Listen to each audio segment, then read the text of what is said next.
परमात्मा, जो सब में भगवान का दर्शन करता है, एक क्षण के लिए भी भगवान का चिंतन नहीं छोड़ता है, अपने को भगवान के चरणों में समर्पित कर चुका है, उसे वैष्णव कहते हैं। चाहे वो पैंट शर्ट में हो, चाहे बाबा जी के वेश में हो। जो आधे पल के लिए भगवान का विस्मरण नहीं करता, जो निरंतर भगवान में स्थित रहता है, जिसने अपने अहम को भगवान के दासत्व में परिवर्तित कर दिया है, वो किसी भी वेश में, किसी भी देश में वो वैष्णव है, वो भगवान का निज जन है। ऐसे जनों के अपराध करने से फिर हमारी दुर्दशा हो जाती है, हमारी भजन की वृत्ति नष्ट हो जाती है, हमारी पाप प्रवृत्तियां बढ़ने लगती हैं। इसलिए भजन करने वाला भगवत आश्रित, भगवत समर्पित, जो ब्रह्म स्वरूप है, भगवत स्वरूप है, ऐसे वैष्णवों में कभी दोष दर्शन न करे, उनकी कभी निंदा न करे। वो गृहस्थ में भी हो सकते हैं, वो विरक्त में भी हो सकते हैं। रागनी जी वाराणसी से। राधे राधे महाराज जी। महाराज जी, सन्मुख हो ही जीव मोहि जबहि, जन्म कोटि अग नास ही तबहि। महाराज जी, इसमें कहा गया है कि जब जीव हमारे सामने होता है तो मैं उसके करोड़ों जन्मों के पापों को दूर कर देता हूं। महाराज जी, मेरा प्रश्न है कि जब जीव करोड़ों जन्मों के पाप से लिप्त है तो वो भगवान के सन्मुख कैसे हो सकता है?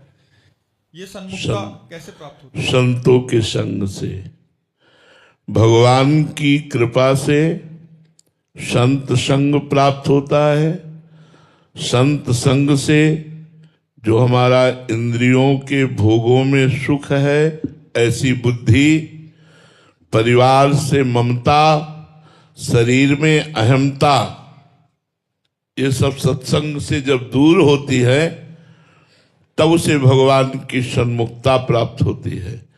जब भगवान की सन्मुखता प्राप्त होती है तो इसका तात्पर्य है वस्तु, व्यक्ति, स्थान, नानात्व जितना है, ये सब भगवान के भाव में उसे नजर आता है कि सब कुछ भगवान ही है। जिधर देखता है उधर जड़ चैतन्य कछु नहीं दिखत, जित दिखत तित श्याम खड़े। तो उसके जितने संचित कर्म हैं हजारों जन्मों के, वो सब भस्म हो जाते हैं। जो क्रियमाण हैं, भागवतिक वृत्ति होने के कारण पापाचरण नहीं बनता, और भगवद अर्पण होने के कारण वो उसे बांध नहीं सकते। जो प्रारब्ध है उसे वो भोग लेता है, चाहे सुख में प्रारब्ध हो या दुख में परिस्थिति हो। उपासक प्रारब्ध को भोग लेता है, क्रियमाण को भगवान को समर्पित कर देता है, संचित भगवान की कृपा से भस्म हो जाता है, तभी वो मोक्ष या परम पद को प्राप्त होता है। बिना संत समागम के आज तक कोई भगवान के सन्मुख नहीं हो पाया। मति, कीरति, गति, भूति, भलाई, जब जहि जतन जहां जहि पाई, सो जानो सत्संग प्रभाऊ, लोकहु वेद न आनो पाऊ। किसी को मति, गति, कीर्ति, सुकृति जो भी प्राप्त हुआ आज तक संत संग से प्राप्त हुआ। तो जब द्रवहि दीन दयालु राघो, तो साधु संगति पाइए। जब भगवान कृपा करते हैं तो साधु संगति प्राप्त होती है। जब साधु संगति प्राप्त होती है तो अहमता, ममता, ये भगवान के चरणों में समर्पित हो जाना ही भगवान की सन्मुखता है। एक अहमता ममता ये जग में है दुखदाई, ये जब श्री जी की ओर लगे तो होत परम सुखदाई। मात तात सुतदार देह में मति अरुझय मति मंदा, हित किशोर को है चकोर तो लख वृंदावन चंदा। ये अहमता और ममता शरीर और संसार के रिश्ते नातों में होने के कारण ही हमारा जन्म मरण होता है। और ये अहमता ममता तात्मात सुतदार देह की जब श्री जी के चरणों में अर्पित हो जाती है तो यही परम सुख, परम पद प्रदान करने वाली हो जाती है। तो कैसे समर्पित होगी? बोले रसिक मंडली में या तन को नी के ढंग लगाओ, दंपति यस गाओ हर्षाओ हित सो रीझ रिझाओ, देवन को दुर्लभ नर देही तैने सहज पाई, मन भाई निधि पाई फिर क्यों जान बूझ बिसराई।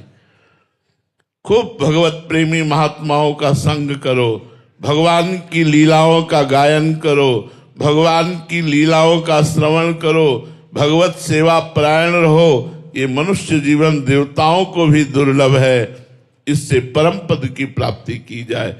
तो अहमता ममता का भगवान के चरणों में समर्पित हो जाना ही सन्मुक्ता है, और ये सन्मुक्ता संतों की कृपा से प्राप्त होती है। एडवोकेट केदार गोस्वामी जी, राधे राधे महाराज जी। महाराज जी, अभी हमारे जीवन में गुरु का सहारा है, इसलिए हर कठिनाई के मार्ग पे गुरुदेव आगे आ जाते हैं, लेकिन मन में भय आता है कि जब आगे चलकर गुरु का साक्षात साथ नहीं रहेगा तब हम स्वयं को कैसे संभालेंगे। मंत्र मंत्र गुरु का स्वरूप है मंत्र। मंत्र जब करोगे तो देखोगे कि आपके साथ गुरुदेव है। गुरुदेव का प्रकट शरीर नहीं रहा, लेकिन गुरुदेव प्रकट रूप से हमारे साथ है, ऐसा अनुभव होगा। मंत्र गुरु का स्वरूप है मंत्र। जो गुरुदेव ने मंत्र दिया है, नाम दिया है, वो हमारा सर्वस्व है।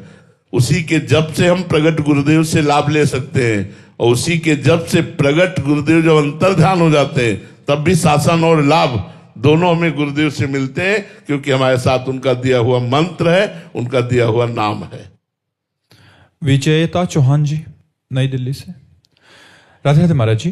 महाराज जी, पहले रिश्तों में और जीवन में जुड़ाव था पर लगाव नहीं था, इसलिए मन शांत रहता था। अब उम्र के साथ लगाव बढ़ रहा है, इसके साथ डर, घबराहट और खोने का भी भय, इसे कैसे समझे महाराज जी? नाम जप करो, भगवान का चिंतन करो, तभी ये मोह का नशा उतरे। ये मोह है जिसे तुम लगाव कहती हो, आसक्ति कहती हो। उसी लगाव और आसक्ति से बिछुड़ने का भय लगता है। वो जो बिछुड़ने का भय है, लगाव, आसक्ति, मोह, इन सब का नाश भगवान की भक्ति से होता है, ज्ञान से होता है। तो किसी एक मार्ग का आश्रय लेकर साधना शुरू करो। हमें तो बहुत बिल्कुल संशय रहित, निश्चित, दृढ़ विश्वास, जो नाम जप करेगा वो भगवान को निश्चित प्राप्त कर लेगा। विनिश्चितम बदामि तेन अन्यथा वचांस में हरिम भजन्ति नरः। नाम जप नहीं कर रहा है तो हो सकता है परिस्थिति वसात तुम्हारा ज्ञान अपहृत हो जाए, जो शास्त्रीय ज्ञान है। लेकिन नाम जप कर रहे हो तो तुम्हारे ज्ञान को अपहृत करने की सामर्थ्य किसी भी भोग में नहीं। अगर राम राम राम राम, राधा राधा राधा राधा चल रहा है तो वो विशुद्ध ज्ञान पैदा होगा, जिससे आप भोगों पर विजय प्राप्त कर लेंगे। देखो, हरिदास जी के चरित्र में आता है, जो महाप्रभु चैतन्य देव के परिकर के थे, कि एक धनी मानी पुरुष वहां से निकला और ये जप रहे थे, हरे कृष्ण कृष्ण कृष्ण हरे हरे, हरे राम राम राम हरे हरे। तो धनी मानी पुरुष के पास दो वैश्याएं नई अवस्था की थी। तो उसने कहा, देखो ये नौजवान बाबा जी कितना भजन में मस्त है। तो उन वैश्याओं ने कहा, हमारी जैसी इनसे पाला नहीं पड़ा होगा, इसलिए राम राम जप रहा है। बोले, ऐसी बात नहीं है, कोई तेजस्वी महात्मा नजर आते हैं, ऐसे भ्रष्ट होने वाले नहीं है। तो उसने कहा, आप कहो, हम इनको भ्रष्ट करके दिखा दें। तो कहा, जितने रुपए कहोगे उतने रुपए देंगे, इनको तुम भ्रष्ट कर दो। दूसरे दिन वो श्रृंगार करके नवीन अवस्था की वैश्या गई, प्रणाम करके बैठ गई। वो जंगल में एकांत कुटिया में नौजवान शरीर पर 3 लाख नाम जोर जोर से उच्चारण करके जपते थे, नियम था उनका। अब हरे कृष्ण वो बाबा बात करने, हरे कृष्ण कृष्ण कृष्ण हरे। अब 3 लाख नाम। अब वो बैठी रही, उनके मुख की तरफ देखो, संत दरस जिम पातक टरई। भगवान नाम सुनना और संत दर्शन करना। पूरा दिन हो गया, चली गई। दूसरे दिन फिर श्रृंगार करके आई, पूरा दिन होया, चली गई। तीसरे दिन फिर श्रृंगार करके आई। आज हरिदास जी की भाव दशा कुछ और ही थी। आंखों में अश्रु थे और मुख पे नाम था, और पुकार रहे थे, हरे कृष्ण हरे। वो वैश्या चरणों में लौट गई और कहा, मैं कितनी नीच पापनी हूं कि आप जैसे पवित्र हृदय महात्मा के प्रति ऐसा दोष दर्शन करती हूं। मैं दोष दर्शन नहीं, मैं दोष क्रिया करने के लिए आई थी आपसे। अब वो रुके। उन्होंने कहा भगवान श्री कृष्ण सबका मंगल करते हैं। देखो, यहां तुम आई हो, किसी भी भाव से आई हो, तो तुम्हारे ऊपर कृष्ण कृपा है। अगर कृष्ण कृपा ना होती तो तुम मेरे पास आ नहीं सकती थी। इसलिए अब तुम निश्चिंत हो जाओ। जिस पर संत और भगवंत की कृपा हो जाती है वो निहाल हो जाता है। तुमने कहा हमारा उद्धार हो सकता है? बोले पक्का हो सकता है। यही नाम जप करो जो हम नाम जप करते। वो नियम लेकर नाम जप करने लगी। आगे चलकर वो हरिदासी कहलाई और भगवान की परम पद को प्राप्त हुई। तो आप विचार कीजिए, एक नाम जापक नौजवान महात्मा वैश्या भ्रष्ट करने के लिए उसे जंगल में जाती है, लेकिन उसके हृदय में कामना की रेखा भी नहीं खिंचती। यह है भगवान के नाम का चमत्कार। अगर हम नाम जप करें तो हमारे काम, क्रोध, लोभ, मोह, मद, मत्सर ये सब नष्ट हो जाएंगे और सांसारिक अनुकूलता भी मिलेगी और परम पद भी मिलेगा। इसलिए नाम जप करो। कलयुग केवल नाम आधारा, सुमिर सुमिर नर उतर पारा। नाम ही सर्वोपरि है। महाराज जी, आपका कहने का भाव है कि कोई भी तीर्थयाटन, व्रत आदि या कहीं स्नान आदि करने किसी भी पवित्र नदी में, ये सारे साधन एक तरफ और नाम एक तरफ। नाम एक तरफ। आप गंगा नहा के आए और फिर वही पाप किए तो क्या नहाने से मतलब हुआ? आप काशी गए, घूम आए, दान पुण्य किए, फिर वही शराब पी रहे, मांस खा रहे, व्यभिचार कर रहे, गंदे आचरण कर रहे। काशी जाने का क्या लाभ मिला? आप कहीं नहीं जा रहे, अपने घर में रह रहे, मेहनत करके कमा रहे, खा रहे, पवित्र भोजन कर रहे हैं, थोड़ी देर भगवान का नाम जप कर रहे हैं, आप पवित्र हो जाएंगे। नाम में जो पवित्रता है वो किसी में पवित्रता नहीं है। गंगा जी क्या है? भगवान का चरणोदक है। और नाम क्या है? भगवान को अधीन करने वाला है।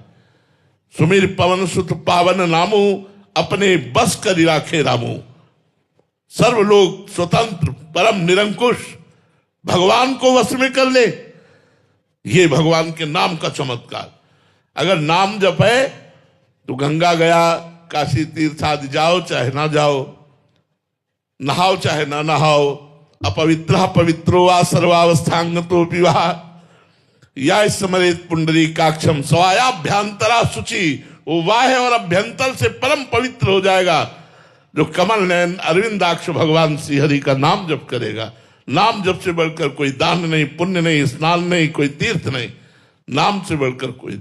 जिसने नाम रूपी तीर्थ में डुबकी लगा ली वो सबसे बड़ा हो गया। नाम रूप में अगर नहीं तो फिर जैसे हाथी स्नान किया और धूल डाल लिया, क्या स्नान का फल? ऐसे अपने लोग रोज सब तीर्थ ब्रज आते हैं, गंगा स्नान करते, सब वही गंदी बात, वही गंदा चिंतन, वही गंदा व्यवहार। तो हाथी स्नान हुआ, स्नान तो हुआ, लेकिन हाथी वाला सोन से फिर रज डाल ली तो बेकार हो गया। नाम जप करोगे तो सब ठीक हो जाएगा। ये हमारा विश्वास है। हमारे शास्त्रों, हमारे संतों, हमारे महापुरुषों से जो हमने सीखा, वो नाम जप से जीव का कलयुग में निश्चित उद्धार हो जाएगा। महाराज जी, आप मना कर रहे हैं क्या तीर्थयाटन स्नान आदि के लिए? करो, हमने कभी मना नहीं किया। गंगा स्नान करते हुए नाम जप करो, काशी जाओ, पुरियां जाओ, दर्शन करो, लेकिन भगवान का नाम जप करो। तो इन तीर्थों में, गंगा स्नान आदि में पाप की वृत्ति जो बनी रहती है वो नष्ट नहीं होती। पाप नष्ट होता है। गंगा पापम, पाप वृत्ति नाश की बात नहीं कही। गंगा पापम, गंगा पाप नष्ट करती। गंगा गंगा यो ब्रूयात योजना नाम से तैरपी। 400 कोस दूर से बोले गंगा गंगा तो पाप नष्ट हो जाएंगे, लेकिन पाप प्रवृत्ति, ये तभी गोस्वामी तुलसीदास जी ने कहा, राम राम राम जी है जो लो तू न जपी है, तो लो तू कहूं जाए तिहू ताप तपी है।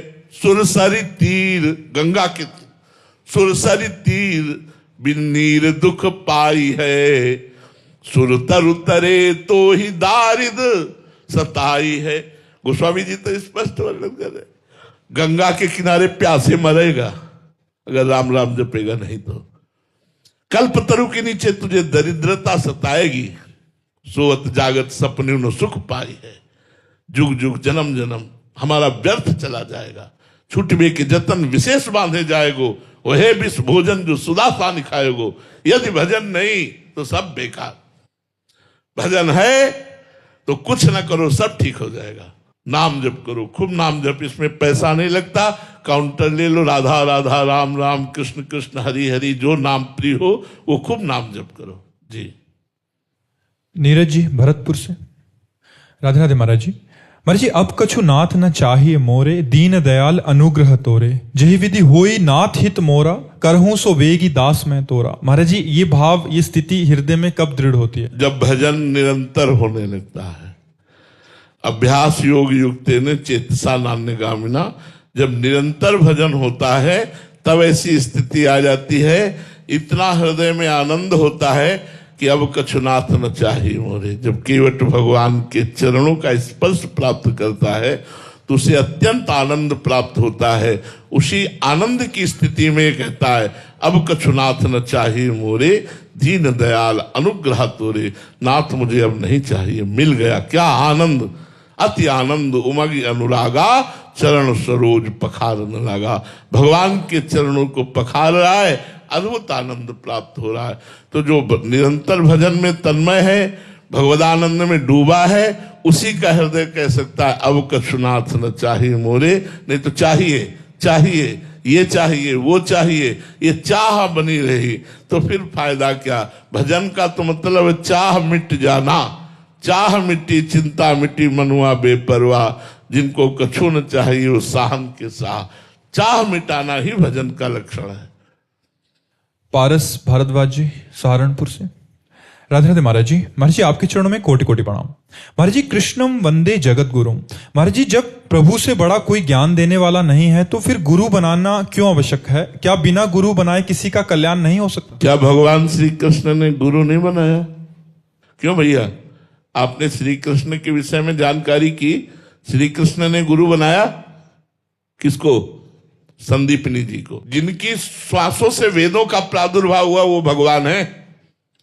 जाकी श्वास वेद श्रुति चारी, सो हरि पढ़े या अचरज भारी। विश्वामित्र जी के चरण दबा रहे भगवान श्री राम सच्चिदानंद में। वशिष्ठ जी को गुरु भाव से सेवन करके उनके प्रवचन सुन रहे, योग वासिष्ठ ग्रंथ है, आप सुन लीजिए। भगवान जब अवतार लेते हैं मनुष्य रूप में, तब गुरुदेव का वर्ण करते हैं। तो भगवान ने ये शिक्षा दी है कि भगवान ही गुरु है, गुरु ही भगवान है।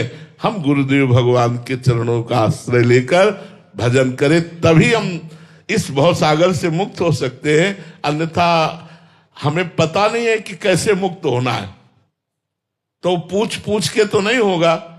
वो तो ऐसा गाइड चाहिए जो मोक्ष तक पहुंच चुका हो, वो है गुरुदेव।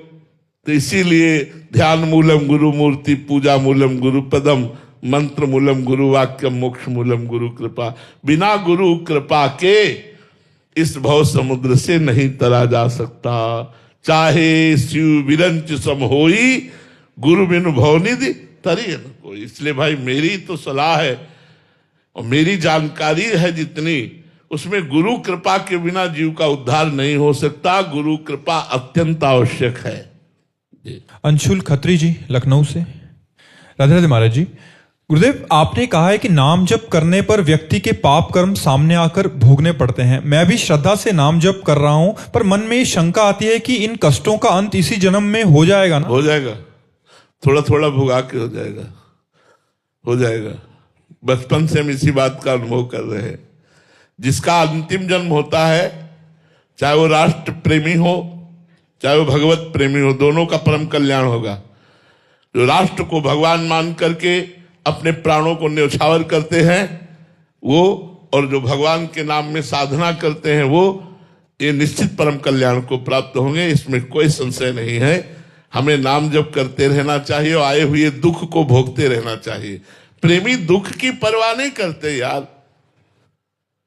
ये जो प्रेमी नहीं है वही दुख की परवाह करते हैं। हमारे राष्ट्र प्रेमियों ने वंदे मातरम कहकर फांसी का फंदा चूम कर गले में डाल लिया। तेरे को डालने की जरूरत नहीं, ला बंदे मातरम, और झूल गए। ये देश प्रेम, गुरु गोविंद साहब जी के दोनों लाडले दीवाल में चुनवाए जा रहे हैं, लेकिन उनके हृदय में धर्म के प्रति, राष्ट्र के प्रति जो प्रेम है, एक भी आंसू नहीं आया। और धर्म के लिए उन्होंने क्या क्या नहीं कष्ट सहे, लेकिन सर नहीं झुकाया। तो हम लोग भगवत मार्ग के प्रति छोटे मोटे दुख, छोटी छोटी विपत्ति में हम लोग भगवान से शिकायत करने लगते हैं। आपका भजन करते हैं, हमें जुकाम हो गया, आपका भजन करते हैं, हम ये विपत्ति। अरे प्रेमी कब विपत्ति से डरा है? चाहे वो राष्ट्र प्रेमी हो।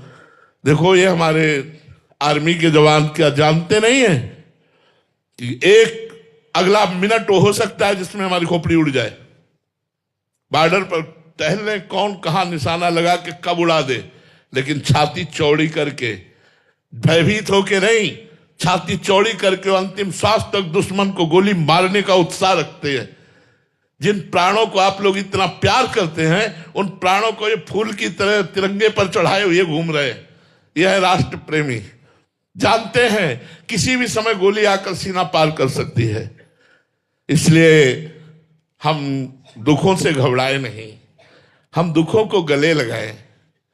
जो जितना दुख सहता है और राष्ट्र सेवा और भगवत सेवा करता है, उतने वो भगवान का लाडला होता है, उतने ही भगवान को प्यारा होता है। इसलिए दुखों से तो घबराइएगा नहीं। अनिल जी, नई मुंबई से। राधे राधे महाराज जी। महाराज जी, क्या निस्वार्थ सेवा और दूसरों के दुख को अपना समझना ही सच्चा मानव धर्म है? हाँ, पक्का पक्का। परहित सरिस धर्म नहीं भाई, परहित सरिस धर्म नहीं है। इससे बड़ा कोई धर्म नहीं जो दूसरों के दुख से दुखी होकर उसके दुख निवृत्ति का उपाय सोचे। जो दूसरे के सुख से सुखी होकर अपने हृदय में उल्लसित हो, वही सच्चा मानव है। नहीं, वो राक्षस है जो दूसरे के सुख को देखकर जल जाए और उसको मिटाना चाहे, दूसरे के दुख को देखकर हंसे, वो राक्षस, वो मनुष्य नहीं है। मनुष्य मानव धर्म यही है कि जो पर दुख द्रवई, दूसरे के दुख से द्रवित होकर उसके दुख की निवृत्ति का उपाय सोचे।